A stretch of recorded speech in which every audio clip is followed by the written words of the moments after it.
Hey guys, welcome back. I hope you're having a great day today. It's going to be such a fun episode today and I hope you're ready for this. As I'm sure you can see, I've got a whole bunch of Reddit stories to read today. It's going to be an adventure to say the least. And before we get into it, if you could like the video and subscribe if you want to, that would be amazing. I really appreciate the support, guys. And let's get into story number 1. Am I the a-hole for going off on my sister after she kept on returning my car with an empty tank? I, 28 female, have been letting my older sister Emma, 32 female, borrow my car for a while now because hers broke down a few months ago. She couldn't afford to fix it, and since I work from home and don't use my car every day, I told her she could use it when she needed. I thought I was being nice, you know, like helping out family the way that you're supposed to. At first it was fine, but then I started noticing a problem every single time she brought the car back. It was almost completely out of gas. Like I'd give it to her with half a tank, and she'd return it running on fumes. The first couple of times I didn't say anything because I figured maybe she forgot. After that I was like, hey, can you make sure to put some gas in the car next time? It's kind of annoying to always get it back empty. She said, yeah, sure. But then nothing changed. Last week it really hit a breaking point. She borrowed the car for a few days in a row, and when she brought it back, the fuel light was blinking. I had to drive to the gas station praying that I wouldn't get stranded. So I called her and I said, Emma, this isn't okay. You need to refill the gas you use when you borrow the car. And you know what she said? She actually said, why should I? It's not my car. Oh my God. The absolute audacity. Replace the fuel that you used. That is such common decency. Why should I? It's not my car. Because you were the person who used that fuel. I lost it. I told her that was a selfish thing to say, and that if she couldn't respect the fact that I'm doing her a huge favor by letting her use my car, then she couldn't borrow it anymore. I mean, gas isn't free, and it's not fair for me to always have to deal with the empty tank. She got super defensive and started saying that I was being petty and selfish, and that family is supposed to help each other out. Then she hit me with, I don't ask for much, and this is how you treat me? Like, excuse me? I'm literally letting her use my car for free, and she can't even put a few bucks of gas in it. Now she's mad and hasn't spoken to me since. My mum's on her side, saying that I should have just let it go because Emma's struggling right now. But my dad said that I was right to cut her off if she was being disrespectful and entitled. Yeah, 100%. To be honest, I feel bad that she's upset, but at the same time, I don't think I did anything wrong. If the roles were reversed, I'd never treat someone's car like that. And now I'm wondering, did I overreact by telling her that she can't use it anymore? No, OP, not even a little bit. The audacity is out of control. Calling you selfish. Oh my God.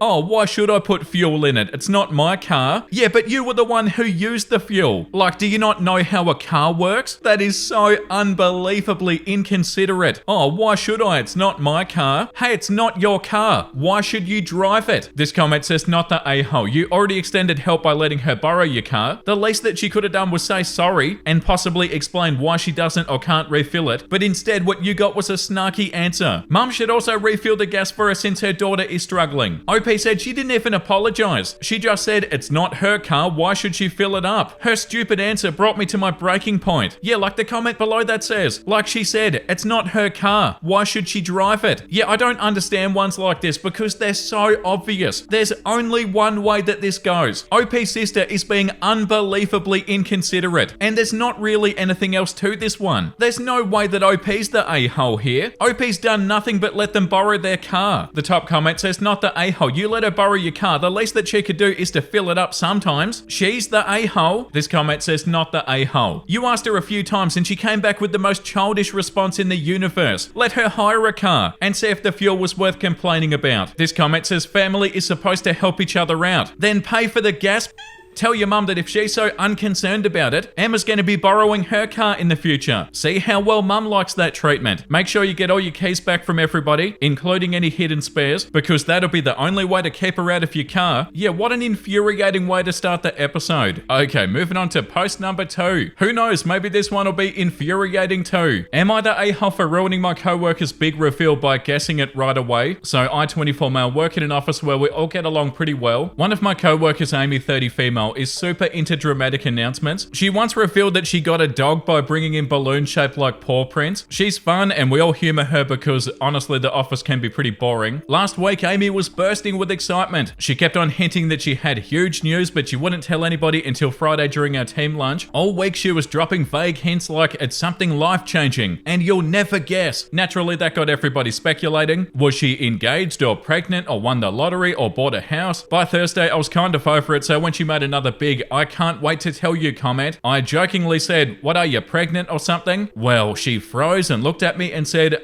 yeah, that's my news. The room got super awkward. She looked upset and a couple of our co-workers gave me the stink eye. I said sorry right away, saying that I was just guessing and I didn't mean to ruin her moment. She brushed it off, but the vibe was weird for the rest of the day. Friday rolls around and during the big lunch reveal she goes, "As some of you may have already figured out, I'm pregnant." Everybody clapped, but I could tell that she was still annoyed. Later she told me that I stole her thunder and that I should have just let her have her moment. I get it, but also how was I supposed to know that I'd guess it right? Some of my co-workers agree with it and think that I was rude. Others think it's not a big deal since it was only a lucky guess. Now I'm wondering, am I the a-hole for accidentally spoiling her big announcement? Edit, she had previously brought up the hopes of pregnancy, or else the comment would have never been made. The top comment says, "To be honest, if she wanted to surprise everybody, she should have cut to the chase a lot sooner. Pregnancy's one of the first things people are gonna guess when they state they've got big news. Kinda seems like her own fault, to be honest." The comment below that one says, "If you're a woman between the ages of like 16 and 50, literally the first second that you hint that something interesting is going on in your life, everybody you know starts asking you whether you're pregnant." The second top comment says, "Not the a-hole. She stole her own thunder by dragging it out for days. Thankfully, you pulled the plug on it." The comment below that says, "You'll never guess until you did." The one below that says, "Not the a-hole. She sounds obnoxious AF." And somebody responded, "Right, should have let her have her moment." How many moments does she need? Yeah, I don't know. Maybe not, but it does really seem like super main character syndrome-y. Like, come on, you're gonna hint at this for the entire week? Like everybody is just dying to know what your news is? Like everybody doesn't have their own life? Like, come on. This comment says, "Not the a-hole. It's big news for her, but for everybody else, it's a co-worker having a baby. She should have just told everybody, but instead she decided to make it a huge deal for a prolonged period of time. The only a-hole here is Amy, who seems to be stuck in middle school thinking." And OP responded, "This is how I feel. We aren't family. We aren't even friends. We just work in the same building. But she thinks it's huge news for me and all of my colleagues, as if we're gonna co-parent this child." Yeah, also like this comment says, "Not the a-hole. She made a big deal out of her news for an entire week and invited speculation. If she wanted to keep it a total surprise, she shouldn't have dropped so many hints. Yeah, and if you didn't guess pregnancy, OP, somebody else would have guessed pregnancy. It's like the third or fourth thing that somebody would have been guessing. Like, yeah, before the week is over, I'm sure somebody would have guessed it." And also, the main point of the "Am I the a-hole" post, you weren't even rude. You were like, "Oh, what, are you pregnant?" It's not like you were rude and said something super awful or something, OP. You just guessed the right thing. And Amy literally said, "You'll never guess." Like, okay, so we're allowed to guess, are we? And what do you mean they'll never guess? Like you said, OP, what else is there? Bought a house, won the lottery, was she getting married, or was she pregnant? Like, there aren't that many options. Yeah, the consensus on here is definitely not the a-hole. And moving on to post number 3. It's gonna be fun, but probably concerning. Am I the a-hole for telling my younger siblings that being separated from them was the best thing for me? When I, 26 female, was 11, my younger siblings and I were taken from our parents and placed in foster care. At the time, my siblings were 4, 6, and 7. We got placed in different foster homes together for a year, but the damage done by my parents was too great. My siblings could only see me as mum, and they rejected anybody else doing anything for them. They would physically attack our foster parents if they stepped in to help them instead of me. I was growing more resentful by the day, and there were days where I locked myself in a room and I didn't even come out. Not to eat or drink or anything. I was so overwhelmed. We were in individual therapy and family therapy, but during family therapy, they'd sit on me and refuse to engage with the therapist or the toys we had in the room. It was suggested after a year that we needed a break. At first, it was only supposed to be 6 months. I'd be separated from them and placed somewhere else, but 6 months became 12. And in that time, I bounced around some before settling in with a family. When my siblings and I met up again, it was in family therapy and a good 6 months of effort was put in, but they still exhibited the same behaviors, expecting me to mother them and refusing to let go or engage in the therapy. They'd lash out at everybody around once it was time for me to go home. My younger sister even broke my arm accidentally because she grabbed me so hard one day and refused to let me get free. There was another period of no contact and then we had phone contact only. We never got past that because they were still set in their mindset of they needed their mum back and not their sister. Plus they had an extreme meltdown when they were told that I'd been adopted. There was no contact for years. Even when I turned 18, I decided to focus on bettering myself and healing and working towards my future, then trying to have a relationship with my siblings again. And last year they reached out to me after they all aged out of foster care. They wanted a relationship and I told them that we'd need family therapy and they would need to participate before any relationship could happen. They were reluctant, but they agreed. It is clear that they still view me not as their sister, but as their mum. I have told them that I'm their sister, not their mum, and that the only relationship I'm gonna have with them is a sibling one. I did this with the help help of a therapist, but still nothing was different. They did open up more than before, so I kept on trying. But recently they've gone off on the fact that we were separated and how cruel and disgusting it was to break a sibling group up. They said that it never happens and they should be ashamed. They wanted my thoughts on it for a while, and I said that mine were different at first, but they were getting very vitriolic about that. They asked me how I could see it any differently and how I should have sued the state for separating us. And then I told them a couple of days ago that being separated from them was the best thing for me, that it allowed me to heal and grow and have a small childhood for what was left. I told them I was sorry that it was so rough for them, but I needed to not be weighed down by the expectation and demand that I be a parent when I was just a little girl. They hate me for what I said, and they told me that I should never have voiced it out loud to them. Am I the a-hole? The top comment says, your feelings are valid, and you were honest about your experience. It's heartbreaking that the separation was necessary, but it seems like it was crucial for your survival and healing. While your siblings have a right to their own pain, you also have a right to express yours and establish boundaries. You're not their parent, and it's okay to make that clear. Therapy is still the best place to have these conversations, and continuing to insist on it is a wise choice. The second top comment says, not the a-hole. It sounds like your siblings need individual therapy that they're not seeking. It does not matter that they're your siblings. Do what's best for you. OP said the problem is they don't engage in therapy like they need to. We all had individual therapy in the past. I still go. I need therapy for the family therapy that we're doing. But if they don't work at it, there's really no progress to be made. The comment below that one says, not the a-hole, because you went through an incredibly difficult situation and it's completely valid that you needed space to heal. You were forced to take on responsibilities that no child should have to bear, and being separated was a way for you to protect your mental health. You weren't the one that put yourself in that situation, and you did what you had to in order to survive and grow. I can only imagine how hard it must be to balance empathy for your siblings while also protecting yourself. It's okay to put yourself first when you've been through that kind of trauma. You deserve peace and a chance to live your own life too. The comment below that one says, I don't know why you're even bothering with them. They're, I assume, grown-ass adults at this point, or close, and they're insanely selfish if they can't see why forcing a child to be a parent is wrong. They're only going to drag you down. And somebody responded to that saying the youngest is now 18, so yeah, they need to work on themselves before they can have a healthy relationship with OP. Okay, moving on to post number 4. Am I the a-hole for accidentally ruining my autistic boyfriend's safe food? My boyfriend loves stew. He wants to eat it every day for every meal. His favorite stew is beef tips and veggies from a local place, but it's really expensive, like $47 for a big bowl. And they don't do small orders if you're getting takeout. And he's grossed out by leftovers, so more than half of it gets wasted. We've had a couple of arguments about it, and he says that I don't understand his brain. I say he doesn't understand our budget. Recently, I looked up some recipes, including doing a dissection of the takeout soup, and I tried my hand at making a home-cooked replacement for stew night. He loved it for a few days, and then one night he was hanging out with me in the kitchen and saw me put tomato paste into the pot. He was really upset and demanded that I make the soup without the paste. I told him that it wouldn't taste the same, and he said it'd be better because he hates tomatoes. They're not a safe food for him. So I made the soup without any tomato paste, and big surprise, something felt off about him. Instead of admitting the tomato paste was necessary, he threw a fit and told me that he didn't want home-cooked food anymore. If I was gonna quote-unquote play with him and not take his safe food seriously, he thinks I changed more than just the tomato paste in an effort to get him to admit that he was wrong. $400 in stew orders later, and I had an idea to ask the chef when we picked up the order if there was any tomato products in the stew. And lo and behold, there's tomato in the recipe.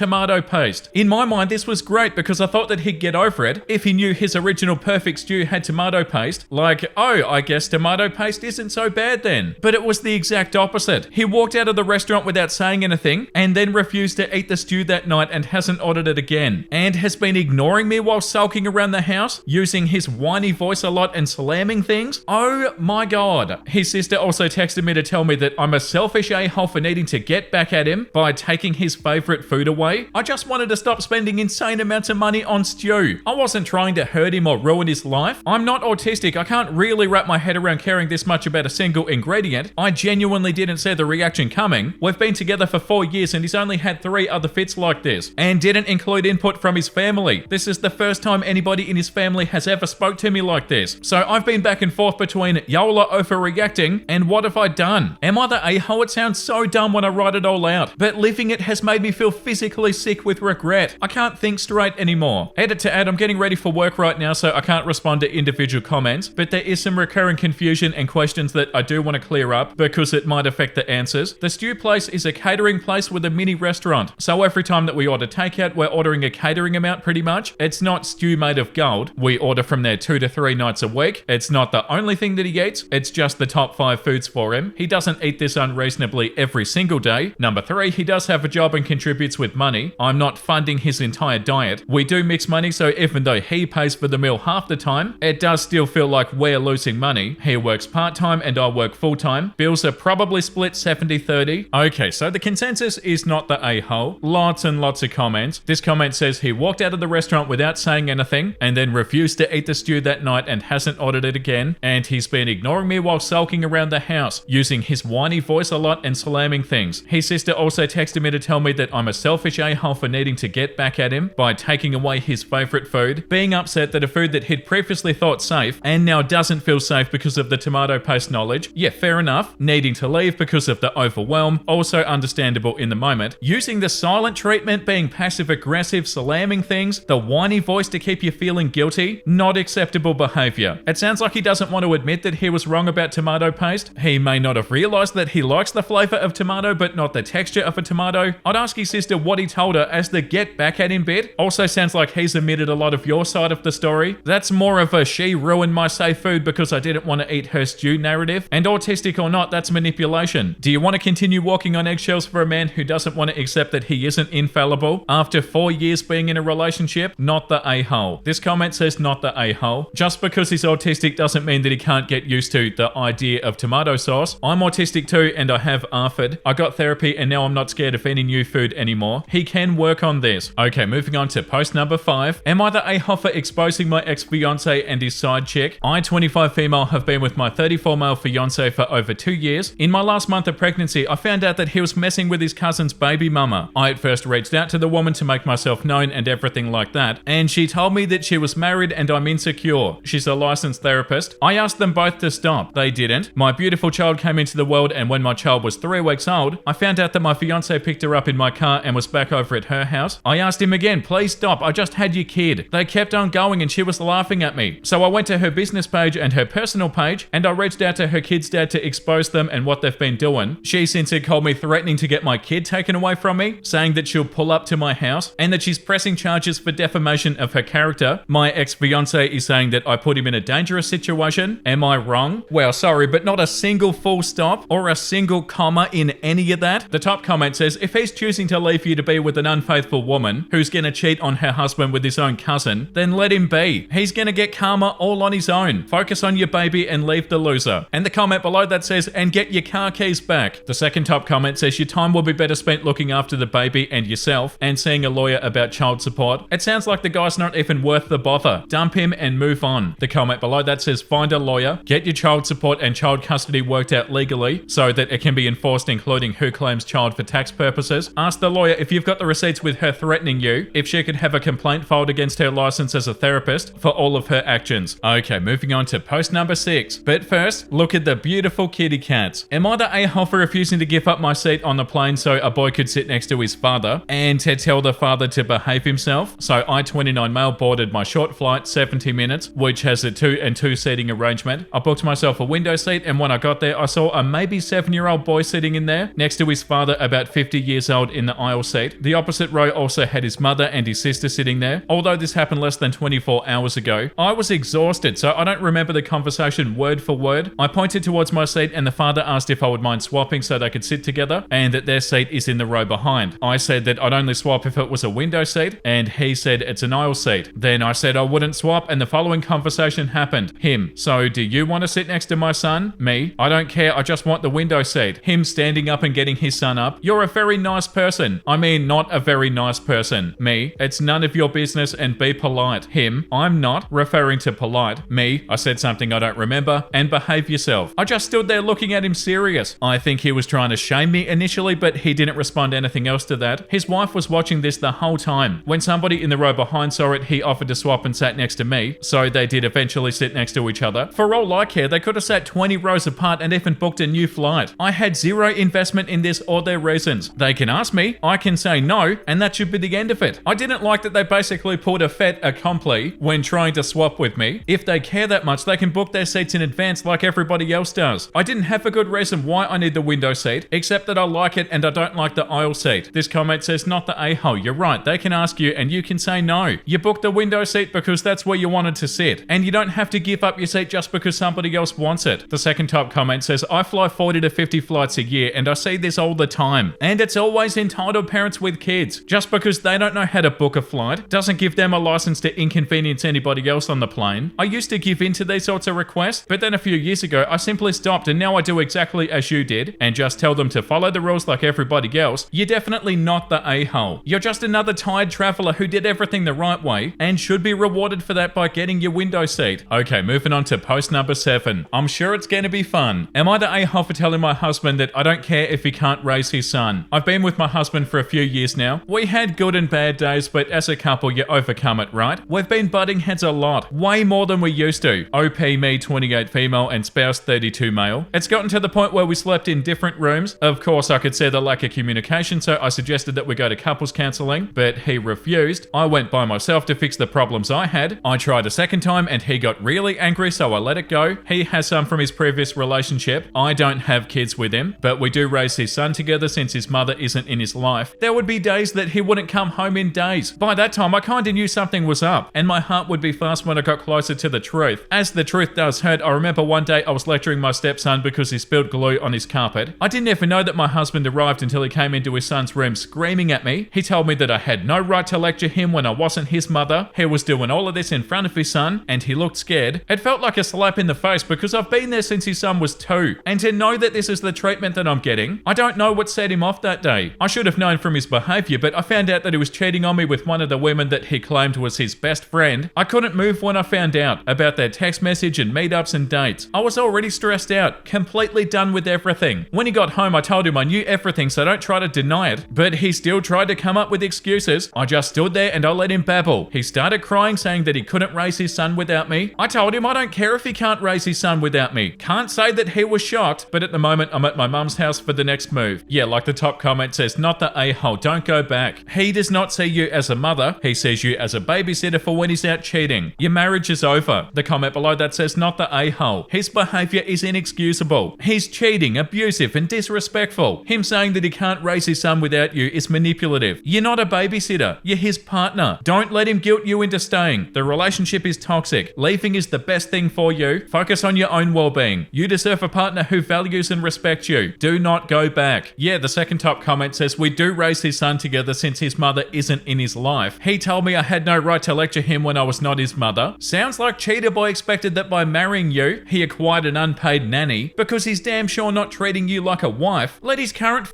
buddy be his new childcare solution and leave his mess behind you. I'm sad for the kid, but he said himself that you're not the kid's mother. See ya? Yeah, in the comment below that one too. I'm so happy to hear that you left. You've put yourself first here, and keep it up and stay away from that man permanently. Get a divorce and get free of him. Not the a-hole. And moving on to post number 8. This one's on the Am I Wrong subreddit. Am I wrong for dropping out of a project to make a highly personalized wedding gift for a friend after finding out that I'm not even invited to said wedding? My friend of 6+ years is getting married this year, and a bunch of our mutual friends invited me to work on a surprise wedding gift for him. We're a bunch of nerds and got into playing Warhammer a few years ago. I mentioned that because it's relevant, but I'll try to keep this really generalized, as I'm sure not everybody reading this necessarily is going to know all the ins and outs of Warhammer. One of our mutual friends got the idea to make a diorama out of a bunch of different models, with a really big model as the centerpiece. We're talking about building and painting multiple models from scratch. One of the models is something known as a knight in Warhammer, and the actual model is the better part of a foot tall. Considering everything involved, I expect this project to require dozens of hours of my free time. The models and paints also aren't cheap, and this is all on top of a wedding gift that I already got for my friend. Now I've come to find out that everybody else involved in this project was invited to the wedding, and I wasn't. To provide context, I'm a relative newcomer to the group. My understanding is everybody else have known each other since at least college. I accept that at the end of the day, it's his wedding, and he can invite whoever he wants to, and does not have to invite me. However, at the same time, I can't help but feel a little taken for granted by my other friends, who apparently still expect me to contribute to a highly personalized wedding gift for a wedding that I'm not even invited to. I want to reiterate, this project is going to take a non-insignificant amount of time and money, and in addition to the wedding gift I already got for my friend personally. Am I wrong for wanting to drop out of the project? No, not at all. The top comment says, no invitation, no gift. And OP said, wow, I didn't expect this to get so many responses so soon. I feel like I've been going crazy, and I've been wondering if I'm just being entitled. But with the first few responses, my mind is already feeling at ease. Thank you so much. Like they've been a friend of yours for over 6 years. This comment says, there's no reason to give him any gift, so don't spend a bunch of time on something that you probably won't even get any credit for, he'll just assume it's from the other friends. Screw that, and also you can return the gift that you bought him if you want to. This comment says, I'm thinking that your friend of 6+ years doesn't see you how you see them. It's perfectly fine to drop out if you're not invited to the wedding. If you get pushback, just tell them that they're taking the piss if they expect you to do all of that work. And moving on to post number 9, this one that we're going to read is on Today I Messed Up. Today I messed up by pulling out a long hair out of my throat at the dinner table. So there I was, sitting at the dinner table, nervously trying to impress my girlfriend's mum. She'd made her famous spaghetti, and I was determined to rave about it, even if it tasted like wet cardboard. It didn't, thankfully it was actually pretty good, but that's where my luck ended. Halfway through my second bite, I felt something strange. It wasn't sauce. No, it was a texture that screamed, "You're not supposed to be here." I froze mid-chew and my girlfriend noticed. "You okay?" Her mum was staring too, smiling proudly. Oblivious to the horror unfolding in my mouth, I mumbled something like, yeah, delicious. But inside I was having a full-blown crisis. I subtly tried to swallow thinking,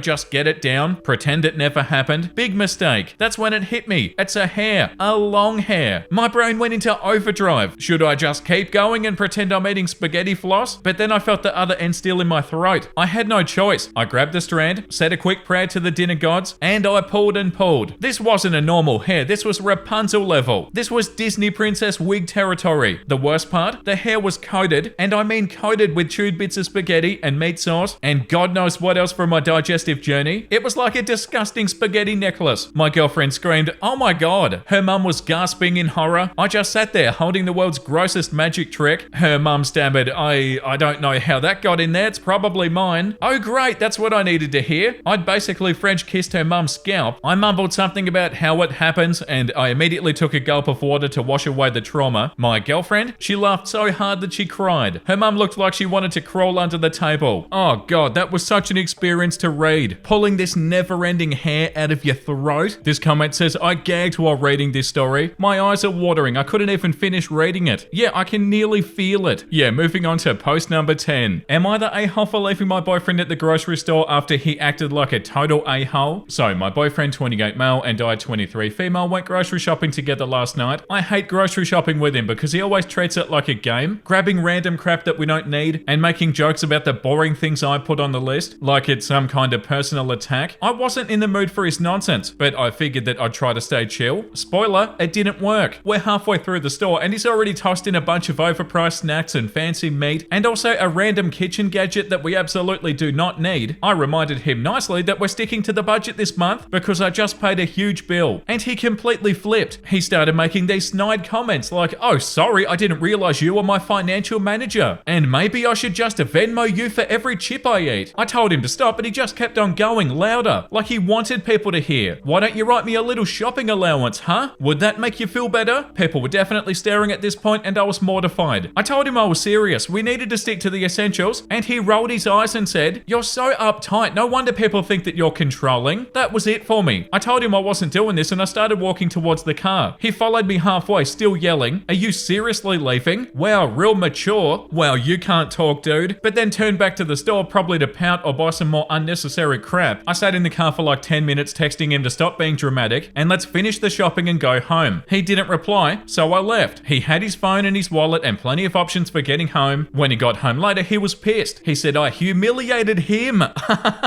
Oh, get out of here. You humiliated OP. He said that I humiliated him by abandoning him, that I overreacted, and that I'm always trying to control him. But honestly, I don't think I overreacted at all. He acted like a complete child, picked a public fight over nothing, and made me feel like crap for trying to keep us on track financially. Now he's sulking and making me feel guilty. But I don't think I did anything wrong. Am I the a-hole? No, OP, like this comment says. Not the a-hole. Life is too short to parent other adults. And saying that you humiliated him? Bro, you're the one who's causing a scene at the supermarket like a child, literally having a tantrum. Like, how do you think that makes OP feel? Oh, that's so annoying. The top comment says, not the a-hole, you're living with a man-child. He threw a tantrum in the store over not getting some chips and a toy. I'm surprised he didn't lay on the floor and hold his breath. He did everything else in the toddler playbook. You don't negotiate with toddlers or terrorists. Wow, I can't say that word. Terrorists. So you were absolutely right to leave him at the store. He's continuing to act like a toddler. I don't see this relationship lasting at this rate. You're trying to get control of the budget and he wants to make you feel guilty and sulk. That is a huge immature red flag right there. Yeah, for sure. And the comment comment below that one says, you the a-hole for thinking that you're dating an adult and not being able to recognize that it's actually two kids stacked in a trench coat. Yeah, the audacity of him to be like, oh, you're humiliating me. You're the one having a tantrum in the supermarket. Yeah, the consensus on here is definitely not the a-hole. Like, I don't think OP said anywhere if they're sharing money or if he was going to pay for the stuff that he was choosing or if he expected OP to pay for it. But him just having a tantrum like this in public is such a bad sign. Like, he said somewhere in there about people thinking OP was controlling or something. Like, we have no idea what he's talking about there. But yeah, at the end of the day, bro, have a conversation at home. Throwing a massive embarrassing tantrum in public is not okay. And moving on to post number 11. Am I the a-hole for not sharing my lottery winnings from a white elephant gift? The recent family Christmas party was at my 22 mile house this year, and about 25 people showed up. The traditional game this year was white elephant. My family plays the dice version, and some house rules for context. Anybody who doesn't have a gift by the end of the game will receive $10 as a gift. Trading gifts is allowed, only with the $10 consolation gift. The game had a total of about 40 gifts. I ended the game with 4 gifts and 4 family members ended with none. My gifts were a space heater, windshield wipers, a 20-pound gummy bear, and a $50 Starbucks gift card. Of the 4 people without gifts, 3 of them got rejected, meaning only 1 trade was made. My cousin, 26 female, ended with $50 worth of lottery tickets, but assumed that they'd be worth nothing, and I don't go to Starbucks. We couldn't trade because of the rules above, and argued that the gift cards and lottery tickets had a numerical value, like the $10 gifts, so they should be tradable. The family agreed and more gift cards were exchanged. Trading ended and people began using their gifts, so I went to put my gifts back in my room, and to get a quarter to scratch the 5 $10 tickets. I wasn't expecting to win anyway. I thought scratching the second about to move on to the third, but I did a double take as I realized I'd won 25 grand. For a second I thought they were fake, but my grandma, 82 female, who bought them, would not do that. I sat in my room for a bit and I decided to keep quiet about it, knowing how some family members might react. I thought about how to tell them during the party. When they asked, I said no and that I threw them out. The next day, the 29th, I asked my mum, 58 female, to come with me to cash in the lottery ticket. She was surprised, of course, and told me that I needed to go to the casino. My brother, 28 male, thought it was funny and tagged along. He proceeded to post snaps of me being handed $100 bills in the casino. Although I told him not to say anything because of the commotion it would cause and that I'd share some with the family, he posted it anyway. An hour passes and I'm pulled into a group chat of people from the party, plus family members that couldn't make it. I said that I'd give everybody who came to the party $250 and thought I was being selfish. For 30-ish people, that came to $7.5 grand. I felt like that was fair. Family members who weren't there argued that they shouldn't be excluded. Others argued that $250 isn't enough if I had 25 grand. After about 30 minutes of arguing, I was pissed off and I gave up negotiating. I told everybody I'm sorry that you're not happy with your white elephant gifts this year and that the rule was that all trades are final. I kept all the money. I put $15,000 in my savings and I invested the rest. Many of my family members are still upset with me, even as far as calling me cruel and heartless. I told them that if $250 isn't enough from a $100 limit, they're the selfish ones. Am I the a-hole? Note that no household or individual family member is struggling financially. The top comment says, that's why my personal rule is that I never give out lottery tickets as any sort of gift, because if you lose, people are like, ha ha, you got nothing for your gift. If you win, everybody wants a piece of it. It's your money. You don't need to share it with anybody. And you'll never make anybody happy because they all want more of it. And if you end up with more than they do, then they'll think you're being greedy. Nobody wins in that way. Also, your brother was a huge super a-hole for posting it on the internet, knowing that there were gonna be issues. You offered to be nice and everybody said that it wasn't enough free money. So you did the right thing. No one gets anything. And you get to have some savings and a little bit of investing. Not the a-hole and don't think twice. The second top comment says your whole family's the a-hole. And what kind of deranged white elephant game do people not wind up with any gifts? And you wind up with 4? That crappy game was bound to start fights to begin with. Everybody else sucks for not being happy with a generous $250. You're not the a-hole for that offer. Your family is though for being greedy. And moving on to story number 12. This one's on Today I Messed Up. Today I messed up by accidentally convincing my roommate that we're getting married. Alright, so a little bit of backstory for context. I moved in with my roommate about a year ago because the rent in this city is ridiculous, and finding a decent roommate was like winning the Hunger Games. We clicked super fast. Same sense of humor, same obsession with Thai takeout, and somehow we never fight about cleaning. A miracle, honestly. Last night we were chilling on the couch watching this cringe rom-com. One of those friends to lovers plots where everybody knows they're gonna end up together except them. I was feeling extra goofy and I blurted out, "Yo, we should just get married. Like, why are we wasting time?" He laughed, so I thought it was just a vibe, like platonic banter, you know? Fast forward to this morning, I'm half asleep in my hoodie, face deep in coffee, and he walks in with the most serious expression, holding a bread twist tie. My guy had turned it into a ring. He goes, "So, were you serious serious last night? I nearly choked on my coffee. Like, sir, what? I thought we were joking. My brain blue screened while he stood there all hopeful. I panicked and laughed it off, and I mumbled something about needing a real diamond if we were going to do it right. Now I'm low-key avoiding him because I don't know if he's embarrassed or mad or planning our wedding.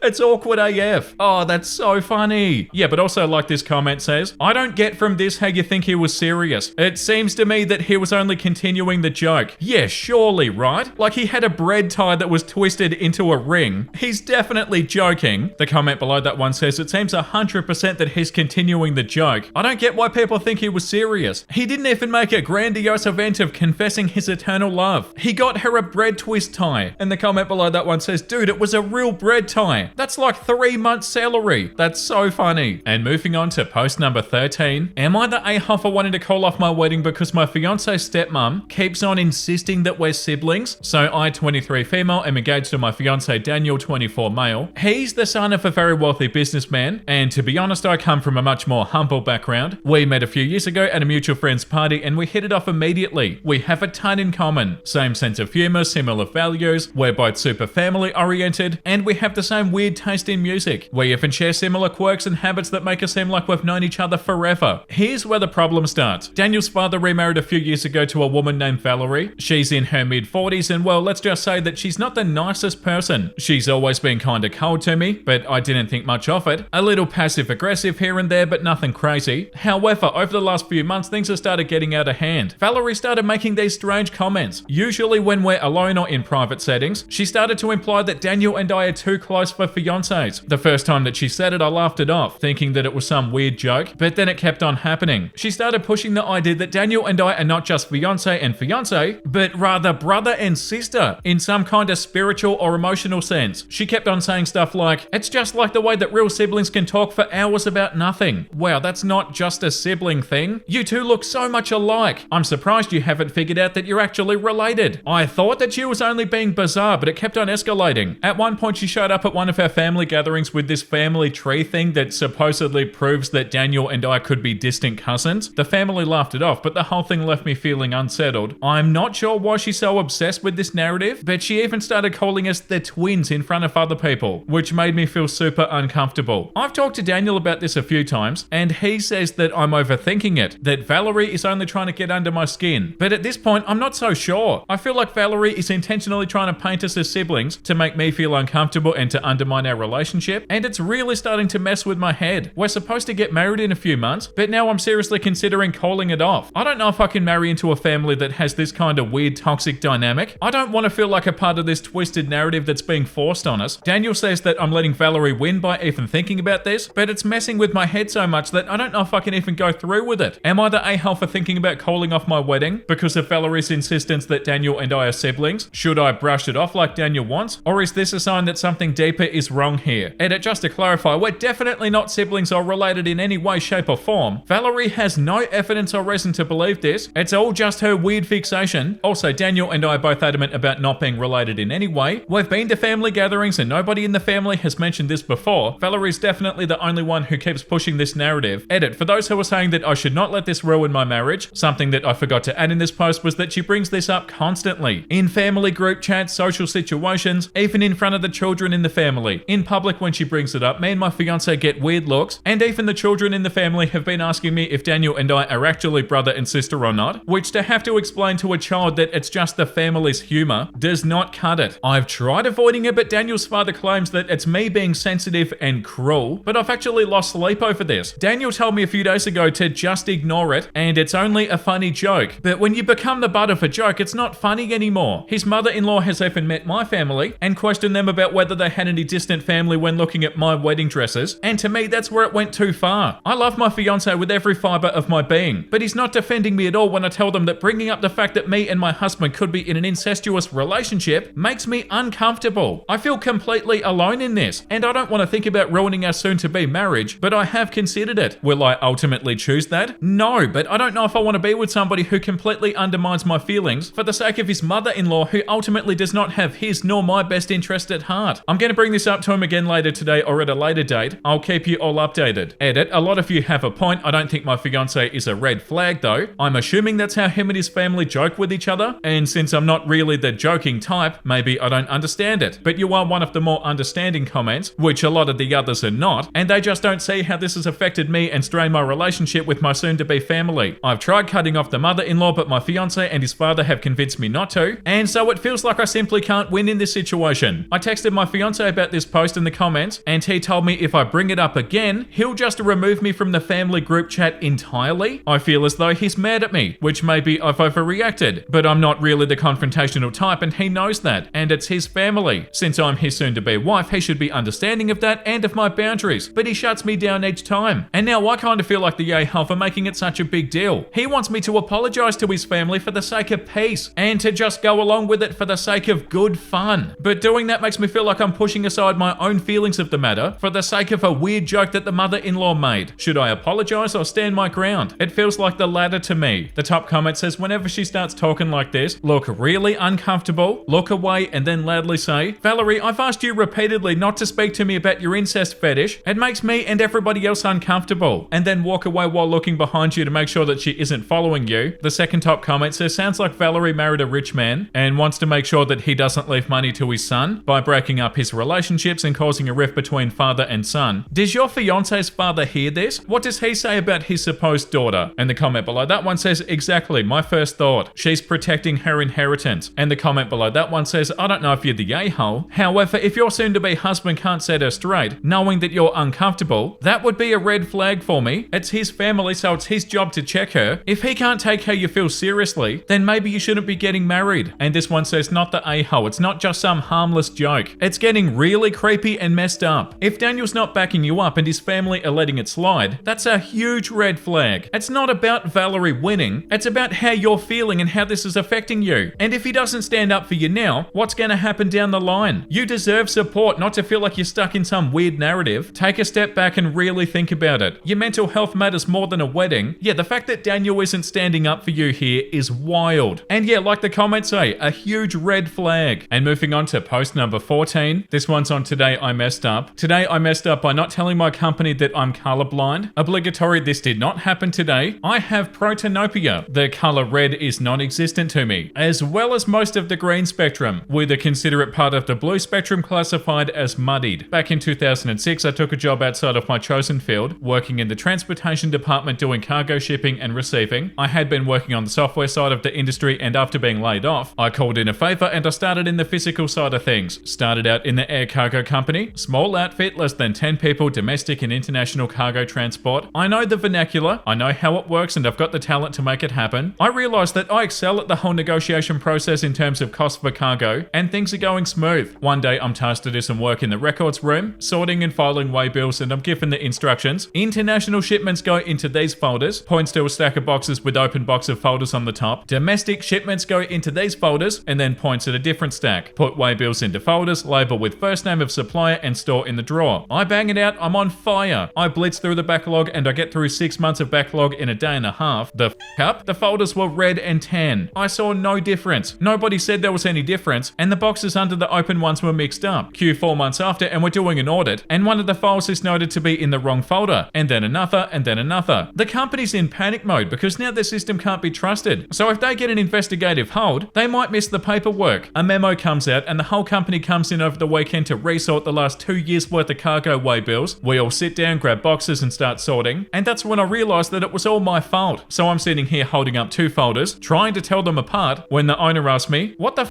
are you doing? And I tell him that I'm colorblind, that these look the same to me, and I'm pretty sure I screwed everybody's weekend up. I wish I could say that a good laugh was had, but no, it was not. They were angry that I didn't bring it up before. It's not something that really affects my life, so I tend to not think about it. But in this case, yeah, totally my bad. Probably cost the company a good chunk of cash, and everybody most of the weekend. When I got laid off a few months after, I wasn't surprised. Edit, as been stated, I was not fired for the mix-up. The economy was tanking and the company went from moving 20 plus shipments a day to maybe 3. The writing was on the wall. Yeah, like the top comment says, they don't label their stuff. That was a mess up waiting to happen. I seriously doubt you were the only one misfiling. Yeah, like it could have been avoided so easily with a couple of labels. And the comment below that one says, yeah, this. The company can't afford dollar store labels. Poor OP, not your fault, brother. And moving on to story number 15. Am I the a-hole for breaking up with my fiance because he refused to set boundaries with his mum? So I, 28 female, was engaged to Mike, 30 male for about 2 years, together for 4. before, we had a great relationship, at least I thought we did, until it became clear that his mum Mary had a unique attachment to her son. It started small. She would call him multiple times a day to check in, which I didn't mind at first, but then she started showing up unannounced at our place, criticizing how I keep the house, and even tried to rearrange furniture because Mike liked it better this way. I put up with it because Mike assured me that he'd talk to her. Spoiler, he never did. Things escalated when Mary insisted on planning our entire wedding. She wanted her friends on the guest list, her catering preferences, and even suggested I wear her wedding dress, which was dated, to put it kindly. When I tried to assert my opinions, she'd say stuff like, "Oh honey, this isn't how it's done in our family." Wow. Mike just shrugged it off, saying that's how she is. The breaking point came when Mary told me that I should delay having kids because no one will ever love Mike as much as I do. I confronted Mike, but he said that I was overreacting. I told him that we needed serious boundaries or I couldn't do this anymore. His response, "If you can't handle my mum, how are you supposed to handle being a part of the family?" Oh, good riddance. So I broke up with him. Mary called me selfish. His sister said I was ripping the family apart. And even Mike's friends are saying that I should have compromised. But my friends are 100% on my side. Am I the a-hole for not trying harder? Or was this doomed from the start? What a joke.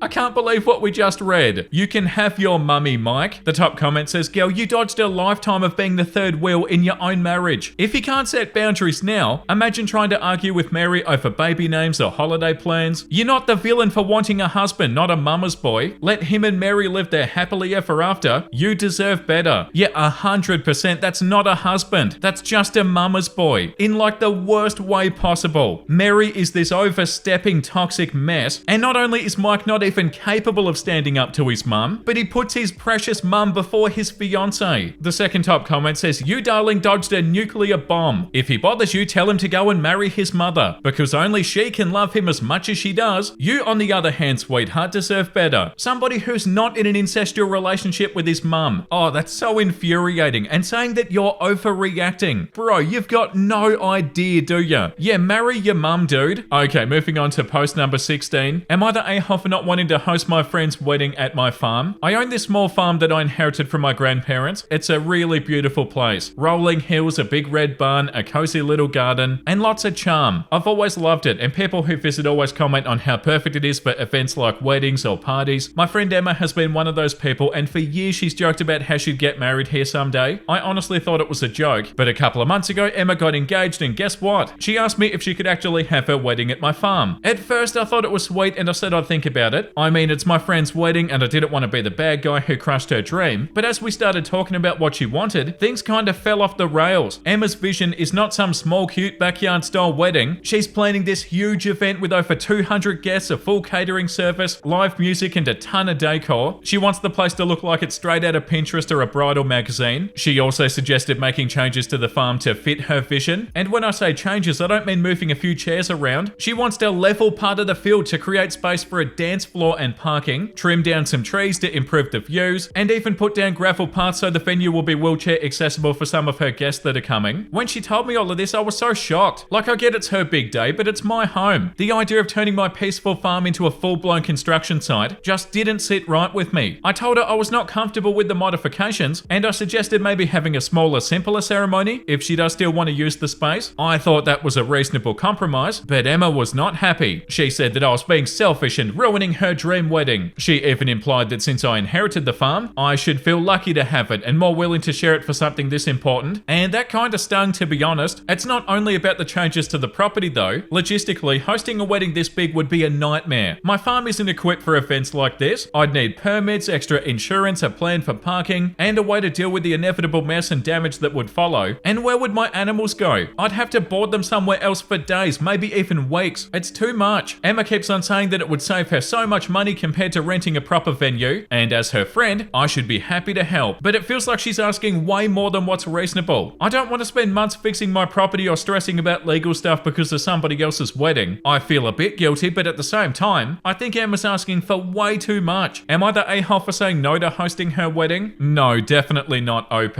Imagine the liability alone. Like, yeah, Emma wants a wedding venue, but you don't have a wedding venue. You've got a home and a farm. The top comment says, not the a-hole. She doesn't want your farm. She wants a wedding venue. The second top comment says, not the a-hole. She's indeed asking for way too much. And OP said, I want to be supportive supportive, but what she's asking would completely disrupt my farm and my life. It's not just about saying no. It's about protecting something that means so much to me. And I wish she'd understand that. The comment below that one says, no, you're not the a-hole. It's your property and you've got every right to set boundaries about how it's used, especially for something as significant as a wedding. While I understand that Emma might have dreamed of having a wedding at your farm, the scale of her vision is incredibly demanding. You're not just saying no to hosting a wedding, you're rejecting the idea of turning your home into a major event venue, with all the stress and changes that would require. The request to make permanent changes to the farm, like leveling land and altering the trees, is a huge ask, and it's completely reasonable to want to preserve your farm as it is. Plus the logistical challenges, the permits, insurance, and moving your animals would add even more pressure. You're not being selfish for protecting your home and your peace of mind. Emma might be disappointed, but it's important to recognize that the impact of hosting such a large event goes far beyond just being a favor. It's a major life disruption for you, and it's okay to prioritize your own well-being and property. Yeah, for sure. And the comment below that one says, oh my god, Emma is so entitled. Your farm, your rules, period. Like, she can rent a venue. It's not that hard. Yeah, and the fact that she doesn't understand your point of view, like, what do you mean, Emma? It's completely fine that OP doesn't want to do this. Stop guilt tripping them. So you're selfish because you don't want to spend probably thousands of dollars in like pretty much rebuilding your whole farm? Yeah, no, you're not the a-hole, OP. Okay, moving on to post number 17. This one's an update to a post that we read 5 days ago, but there's also 3 updates here, and it was on this post. Am I the a-hole for cutting contact with my childhood best friend because she demanded that I break up with my fiance? I'll play the original story before we get into the multiple updates, so yeah, feel free to skip ahead to the update if you want to, guys. Am I the a-hole for cutting contact with my childhood best friend because she demanded that I break up with my fiance? Hey everybody, I, 21 female, cut contact with one of my closest childhood friends, Mary, 21 female, a few weeks ago. While I feel relieved that she's out of my life, most of my family and mutual friends think that I overreacted, and now I'm starting to second guess myself. I'm going to put some rather irrelevant background information here. Mary and I pretty much grew up as sisters. We were neighbors, and our parents started arranging playdates for us before we could even walk. From kindergarten to secondary school, we did everything together. If I wasn't at her house, she was at mine. I trusted her completely, and I never thought of her as anything other than my best friend. Things changed when Mary moved away for university. At first I missed her, but over time I noticed how much easier my life felt without her constant presence. I wasn't being criticized or guilt-tripped or forced to justify my choices anymore. It became clear how much control she'd had over me. Mary had a way of dominating every aspect of my life. She'd dismiss my hobbies and pressure me to quit them, and if she didn't like one of my friends, I'd have to cut ties. You could call me a pushover, but when you grow up with somebody like that, it's hard to see the manipulation for what it is. Things really came to a head when I met my now fiance Dave, 27 male. He's amazing, kind, supportive, and everything I've ever wanted in a partner. We clicked instantly, and he's the best thing that's ever happened to me. But of course, Mary didn't approve. She immediately tried to plant seeds of doubt, saying that he was too old, saying that he would cheat, or he was only using me. Thankfully, for once, I didn't listen to her, and I'm so glad that I didn't. In December, Dave surprised me with a dream vacation, and during the trip, he proposed. Everything about it was perfect. He planned every detail, and it was more magical than I could have ever imagined. I was over the moon, and I couldn't wait to share the news with everybody. Naturally, I told Mary expecting at least some excitement, but instead she downplayed the whole thing. She nitpicked the proposal, saying how she would have done it differently, and what could have been better. Oh, Mary sucks. It stung, but I brushed it off, and I reminded her that it was my proposal, not hers. A few weeks later, we met in person for the first time in months. That's when things completely fell apart. Out of nowhere, Mary told me that I should break up with Dave. When I asked her why, her reasoning had nothing to do with me. Instead, she compared him to her boyfriend, Julian, 22 male, saying stuff like Dave makes more money than Julian, and Dave can give you everything while I have to work for what I want. Oh, she's so jealous. It was so clear that she wasn't even concerned about me. She was just jealous. She couldn't handle the fact that for once my life seemed better than hers. That was the breaking point for me. I told her to leave my house, and afterward I sent her a long message explaining how hurt and how disappointed I was. I told her that her behavior was unacceptable, and that I didn't want her to contact me again. Since then, it feels like she's told everybody in our social circle. Yeah, I'm sure she has, and I bet she tried to make herself look as good as she could. Mutual friends and even some family members have reached out, saying that I was too harsh and I should have handled things differently. Where do these people get off? It's so frustrating when we read stuff like this. Like, stay out of it, family members and mutual friends. It's not your concern. They said that's just how Mary is. You've known her your whole life. Yeah, well, that's even more reason to get rid of her. That's just how she is. She's rude and she's jealous and she says unacceptable sort of stuff. Like, what? That doesn't make her seem good? Like, that's just how Mary is. She's always been in the spotlight and gotten what she wanted. Some even accused me of breaking her heart and told me that it was wrong to choose my fiance over a lifelong friend? What?